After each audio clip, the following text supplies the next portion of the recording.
Well, hey everyone, my name is Todd Lang and I'm the Assistant Dean of Health Professions at the University of North Texas. And in this video, we're going to be exploring the topic of the Health Professions Advisory Committee, also known as HPAC, which is something that's going to be very valuable to you if you'll be applying to medical, dental, optometry, or podiatry school in the future. So let's jump in.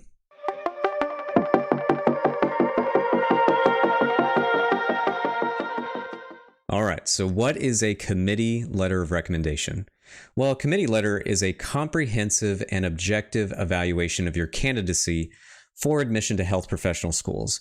And this evaluation is presented to the schools as a formal letter. Now, what we mean by comprehensive is that unlike with most letters of recommendation, the HPAC does not just highlight one dimension of your candidacy. For instance, when you request a letter from, let's say, a science professor, normally that individual is only able to speak to who you are as a student in his or her class. They're typically not evaluating anything but your academic performance. But with the committee letter, not only is the HPAC evaluating your academic performance, we're also evaluating other areas of your resume, such as your healthcare experience, community service involvement, extracurricular activities, leadership roles, research, and pretty much any other experiences that would make you a competitive applicant to professional schools. But in addition to evaluating all your experiences, we also address various characteristics and qualities that you possess. And typically, we'll use the AAMC core competencies as a template for this part of the evaluation. Now, AAMC stands for the Association of American Medical Colleges. And even though this organization pertains only to med schools, these professional competencies are pretty relevant to any health professional program that you'll apply to. So when you are preparing for a future application to professional schools, you'll want to make sure that your various experiences are helping you develop in these particular areas. So as you can see on their website, which I've included a link in the description for you, the schools are looking for their applicants to be committed to learning and personal growth. Be familiar with and understand how to interact with people of different cultures and backgrounds. They want applicants to show evidence of having an empathetic and compassionate nature, not just saying that you're compassionate and that you love helping people, but actually showing it. They're looking for individuals who are ethically responsible in all areas of their lives. They want their applicants to have strong interpersonal and communication skills, whether it's through written, verbal, or even nonverbal communication. They want their applicants to demonstrate resilience, reliability, and adaptability from both their personal and professional experiences. Be service-minded, which most of the time is going to be displayed through your volunteer work and serving your community. And they also want to see evidence of being a team player. Now, all these professional experiences are very important to not only be successful in a rigorous professional school curriculum, but to also establish a lifelong and effective career in healthcare. So in addition to your resume, the HPAC is going to evaluate how strong you are in these characteristics and then include much of that evaluation in the committee letter. And that way the schools can kind of get a preview of who you are outside of what they're already going to see on your resume in the application. Now, when we talk about objectivity, that means we provide the schools a very candid evaluation of your candidacy. Normally, when you request a letter of recommendation, you're asking someone who is going to write a glowing and positive letter on your behalf, someone who's primarily going to address your strengths in their evaluation.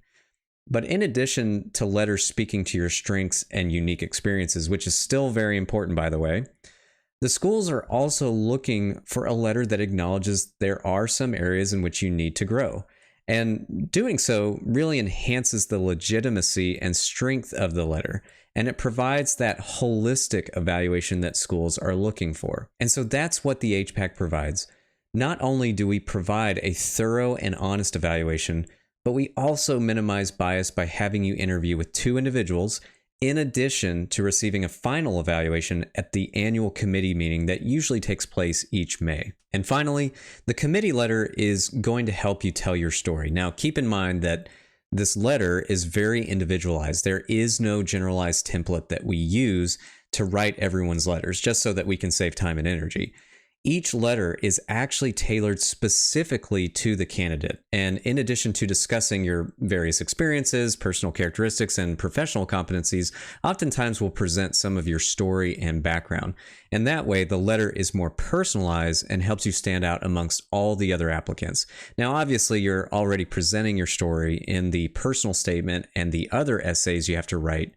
But the committee letter allows for your story to be told from an outside perspective, which is also very important. So to quickly summarize, what makes the committee letter so special is that it's a personalized, comprehensive, and objective evaluation of your candidacy for admission to these programs. And the professional schools will usually say that if your institution offers an HPAC, it's strongly recommended that you participate in the process and receive a committee letter. So this is something that you definitely need to be thinking about as you get closer to applying to health professional schools in the future. Now, when you participate in HPAC, you don't just receive a committee letter of recommendation from our committee. There are actually two components to the HPAC program. The first part's going to include what we already discussed: interviewing with members of the committee, receiving a formal evaluation, and then obtaining a committee letter during the application cycle. But we also act as a letter service in that we're going to collect all your letters of recommendation for your primary application to these professional schools, which again is going to include the committee letter. So when you apply to these programs, the application services will not receive your letters directly from you. They actually require a third party to upload the letters on your behalf, whether it's directly from each letter writer or another representative, such as the HPAC. So if you are a participant in HPAC, we will have each of your letter writers send us a copy of their letters, along with a form that indicates whether or not you have retained your right to see their letter. Now, even though the HPAC does not require you to waive your right, professional schools typically prefer that you waive your right. And it's because it tells them that they are most likely receiving an honest evaluation by the writer. If you tell your reference that you are retaining your right to read their letter, he or she may not provide the schools the most candid evaluation. In other words, some writers may leave out certain details that could be a bit critical about you, and if you retain your right, it leads the schools to wonder if such details have been omitted from the evaluation. Plus, retaining your right will make it appear that you don't really trust your letter writers, which is not ideal. So we always encourage our students to waive their right to see their letters. But in the event that you would like to retain your right, we'll allow you to read the letters in our office, just as long as we have a form on file that is signed by both you and your reference, and as long as we receive the form from your reference, not yourself. Now keep in mind that if you do retain your right, we will not send you the letter by email for you to read. The letter must remain in our office for you to review. Also, you'll want to note that when it comes to collecting all your letters of recommendation, these letters are only for your primary application to professional schools. We don't require students to submit letters to apply for participation in HPAC. When you apply to participate in HPAC, we only require students to submit a questionnaire along with a couple of other forms.